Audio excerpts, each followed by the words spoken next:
हिंडलगामध्ये आहे मित्रांनो. याही अगोदर घोणस इथं खूप पकडलेत. सरांनी त्याला घोणस म्हणून ओळखले पण, आणि तो जाऊ नये म्हणून यासाठी प्रयत्न पण केले, कारण अचानक त्यांना दिसला असं त्यांचं म्हणणं आहे. आणि आम्ही जर यायला वेळ झाला तर तो पिशवीत जावा यासाठी ही पोतं लावून त्यांनी जाऊन प्रयत्न केलेत. तुम्हाला दिसत असेल, तोंड जर दिसत नसलं तरी अतिशय सुंदर दिसणारा हा घोणस. तर तुम्ही मोठे बघताय. आता काही वेळापूर्वी मी 2 घोणस पकडले, तेही व्हिडिओ तुम्ही बघाल. पण हा साप जो तुम्ही बघताय हा मोठा नसून लहान आहे. आणि नॅचरली पण सापाचा वेळ हाच असतो आहे.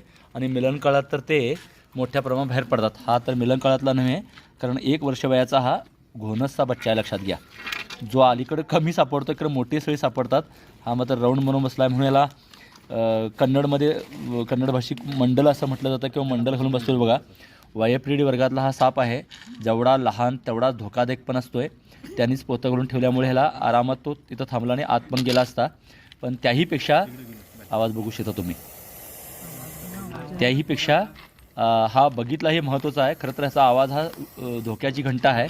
कित्येक वेळा रागीट असलेले साप असा आवाज करतात, तेव्हा कळतं आहे.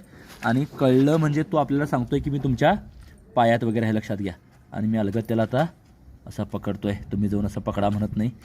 हे सगळं त्याच्या स्वभावावर, जातीवर, त्याचबरोबर आमच्या एक्सपिरियन्सवर अवलंबून आहे. साप कधीही चुकाना माफ करत नाही, लक्षात घ्या. त्यामुळे आपण जाऊन त्या व्हिडिओ बघून तुम्ही चेष्टा ती करू नये, हे आमचं म्हणणं आहे. अतिशय धोकादायक साप म्हणून यासाठी ओळखला जातो आहे. साधारण 1 वर्ष वयाचा हा घोण जातीचा बच्चा आहे. यांच्या प्रयत्नांना किंवा ह्यांनी बघितले महत्त्वाचं आहे. तुम्ही पण असंच लक्ष ठेवा, आपल्या हातापाय लागू नये, विशेषतः मुलांची काळजी घ्या. हा दिवस रात्र मोठ्या प्रमाणात आता बाहेर पडत असतो आहे. धन्यवाद.